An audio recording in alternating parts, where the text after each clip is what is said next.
Hey parents, you're listening to the Project Parenthood podcast. I'm your host, Dr. Nanika, clinical psychologist and respectful parenting therapist. Each week I'll introduce you to the same respectful parenting practices that I use to help parents repair and deepen connections with their children. You'll get tips for cultivating more parental self-compassion, more cooperation from your kids, and more joy, peace, and resilience in your relationship with them. In today's episode, I'm talking about encouraging your child's intrinsic motivation to change unhelpful behaviors, meaning changing because it's satisfying for them to do so, not because they'll get a reward or avoid a reprimand. Stick around till the end to hear about 3 special questions to ask your child that will move them toward making positive changes in their everyday lives.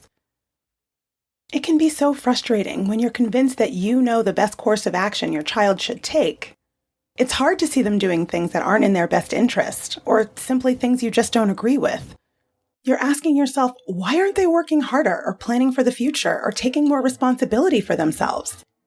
When you learn about a mistake they've made or a pickle they've gotten themselves into, you get hooked by your what's called a righting reflex, or the urge to tell your child what to do, give them a solution that you think would work better, or fix them in some way. Because you only have control over your own actions, you can get pretty desperate in your attempts to persuade your child to do what you want them to do. This is usually driven by anxiety, worry, and fear on your end about the riskiness of their actions. Maybe they're in distress and you want their suffering to end because then you will be in less distress. So you argue your position, you debate with them, or you threaten to take away loved items. But instead of taking your wisdom to heart, your child reacts with anger, defensiveness, irritation, annoyance, and agitation. You're no closer to getting them to change, and your relationship with them becomes strained. You end up feeling helpless because you just can't force your kid to do what you feel is the right thing. You might have tons of ideas about why and what your child should change, but if they don't like those ideas, you're stuck. Usually, the more anxious you are about your child's behavior, the more controlling of them you tend to be. When your child gets the feeling that you judge their point of view as misguided and irrelevant, and you're trying to impose your ideas on them, they close themselves off to you. They feel unseen, unheard, and resistant to change. What if you could engage the part of your child that does want to change? Elicit the reasons they might want to change, and strengthen your relationship with your child at the same time. Let's face it, most kids want to be autonomous beings who follow their own path. Motivational interviewing, or MI skills, can help you help your child to take their own path. MI is a way of being with your child, coming alongside them rather than trying to lead or direct them. This way, they don't need to take up their sword and shield in preparation for battle with you and your parental expectations. They can lay down their defenses and think about what they want for themselves, which is the beginning of them making a change. Mind you, this isn't about covert manipulation or somehow secretly getting your child to do what you want. This way of engaging with your child requires a genuine desire to understand their motivations and help them reach the goals they say they have. Your only goal is to better understand their current thinking and see if they might be open to some rethinking. It has to be genuinely okay with you that they make a decision for themselves.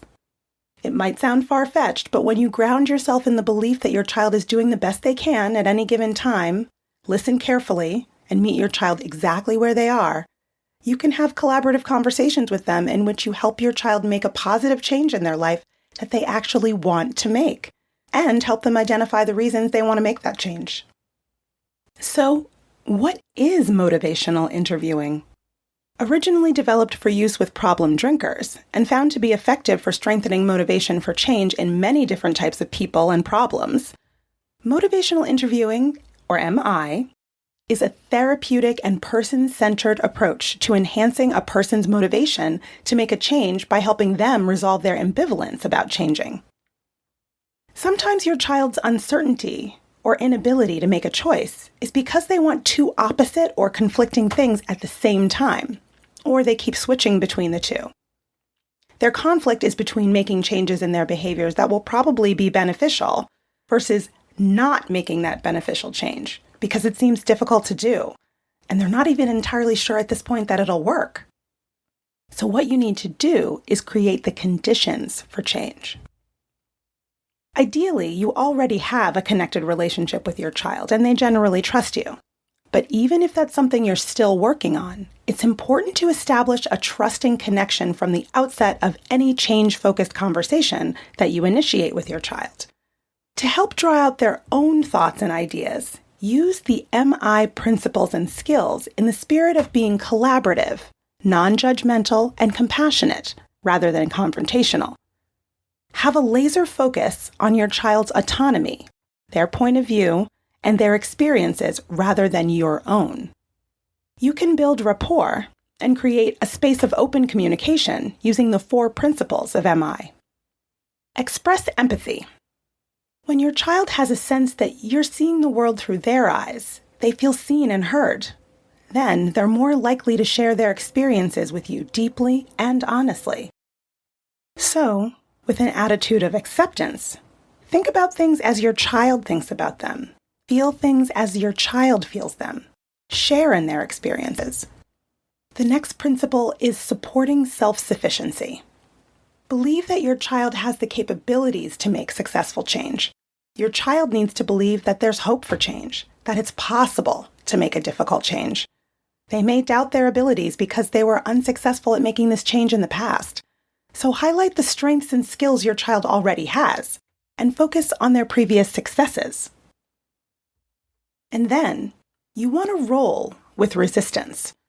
Resistance happens when your child perceives what you're saying to be a threat to their freedom or autonomy. Avoid being confrontational, and eliciting resistance is less likely. Disrupt arguments and power struggles by de-escalating. If resistance arises, roll with it by not contradicting or challenging them. Lastly, you want to develop discrepancy. When your child realizes there's a mismatch between their current behavior or circumstances and their self-identified values and goals, they tend to experience increased motivation to make important life changes. As you use the 4 principles, gradually help your child become aware that their current behaviors might lead them away from instead of toward their important goals. So, in the spirit of these principles, you want to try to elicit change talk. During these open and collaborative conversations, you can guide the process toward change talk. These are statements that reveal your child's consideration of, motivation for, or commitment to change. You want to evoke, listen for, and expand on your child's statements or nonverbal communications that indicate they might be considering the possibility of change. The more they talk about change, the more likely they are to change. You can gradually move the process forward and elicit a discussion about change by using MI micro skills that you can remember with the acronym OARS, O-A-R-S. So that O is using open-ended questions.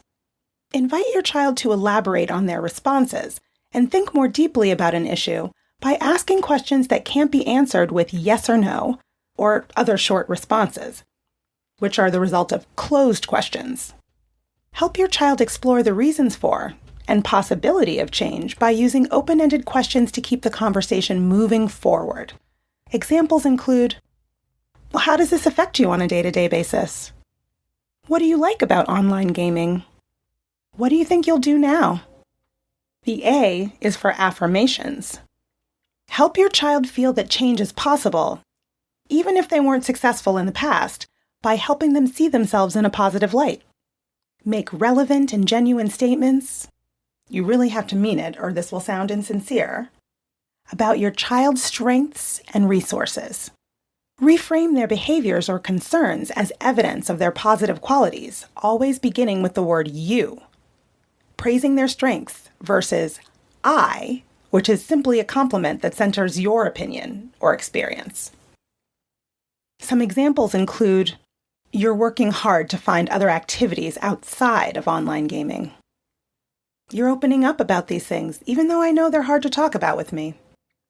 The R is for reflections. Express your empathy and help your child feel that you understand their perspective by listening attentively and making reflective responses, a crucial and strategic skill in MI.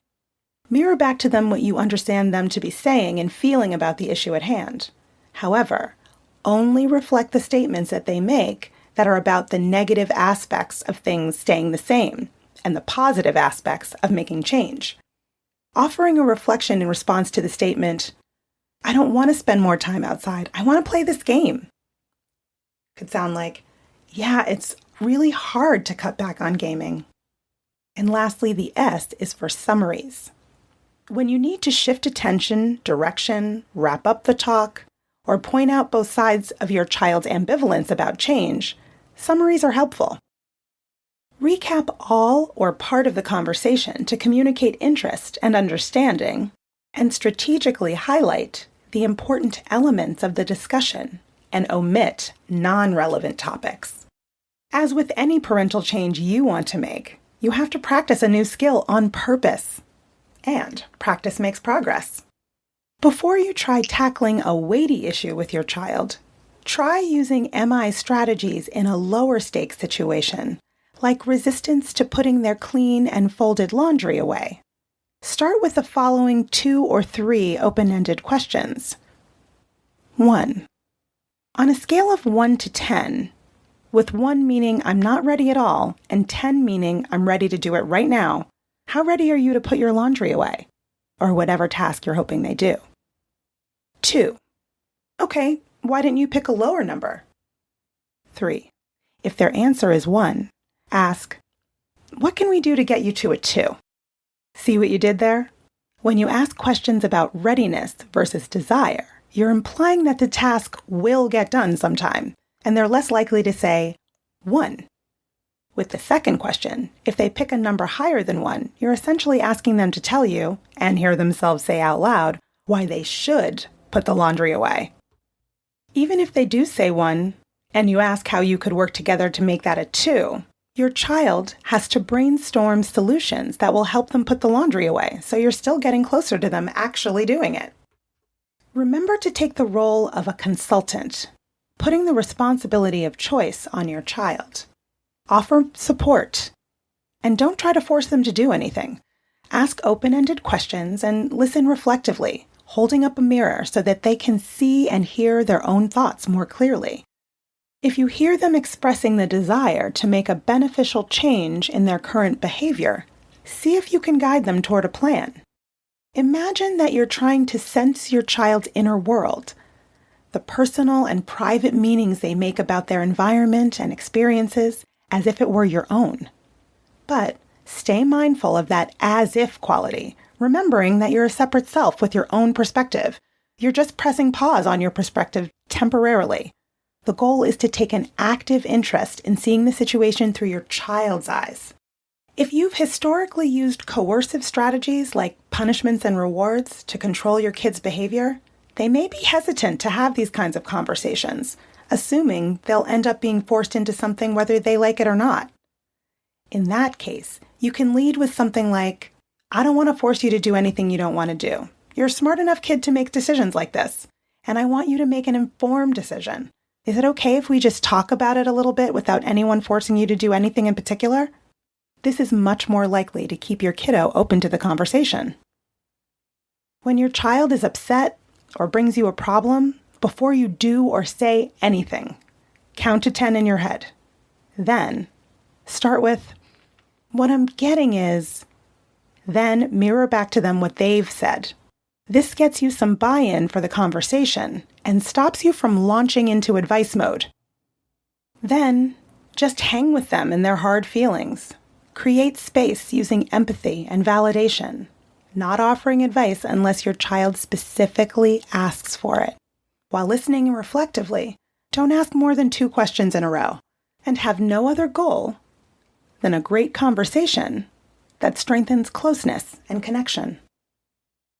Always focus your reflections on behavior change, so only reflect back the topic you want them to talk more about, which is the behavior that's a target for change.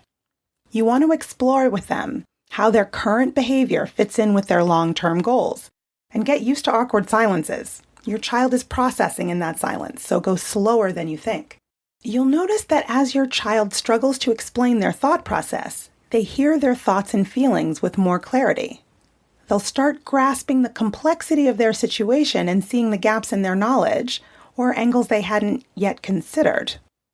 Be patient with yourself. Reflective listening requires lots of practice, and you can practice in your everyday life with anyone, not just your kids. So let me know what you learn. It's intensely difficult to see your child struggling in any way. It's hard not to jump in with fixes and advice. Resist this urge by engaging in some self-validation. It makes sense that you're worried. You love your child so much and you want them to be healthy, happy, and safe. At the same time, this worry is your own problem to manage, not your child's. You might need to hear yourself say out loud, I have this impulse to tell you what you should do, and I'm really trying to hold back. It's my problem, not yours, and I'm working on it. It's not your responsibility as a parent to make your child change. And anyway, your child won't change until they're ready. And that may or may not be when or how you think they should. In these moments, it helps to embrace your role as a guide or an advisor rather than a director of your child's life. Instead of trying to force your kid to change by attacking, shaming, or endlessly advising them, help them see the inconsistencies between what they say is important to them and what they're actually doing. Draw out your child's own reasons for potentially making positive changes. Call attention to the nuances in their thinking, and they may become more open in their perspectives. Using these MI skills can help you guide your child toward their own intrinsic motivation to make the change they want for themselves. But know that you may not come to a place of resolution after just one conversation. Your child may need to process the conversation on their own time. The change you're hoping for may not happen immediately or right in front of you, but you've gotten the ball rolling, and often that's enough for them to take it from there. If you listen well, have healthy boundaries with your kids, and have compassion for them, this increases the conditions that facilitate change. They'll let you help them think through a problematic situation, and you won't have to come up with all the ideas alone. And when you're able to get below the surface of whatever self-defeating or less than ideal behavior your child is engaging in, you'll find that most kids want what's best for them, and that they know the best and most efficient way to achieve that because they are the expert in themselves. I hope that's helpful. You can learn more about my work with parents at www.brooklynparenttherapy.com and on Instagram at BKParents.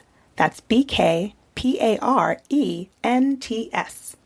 If you have more questions about using MI skills with kids or any other parenting questions or stories, leave me a message at 646-926-3243. And be sure to let me know if it's okay to use your voice on the show. Or send an email to parenthood@quickanddirtytips.com.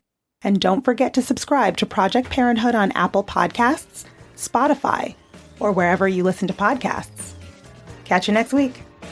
Project Parenthood is a Quick and Dirty Tips podcast. It's audio engineered by Dan Firebend, with script editing by Adam Cecil.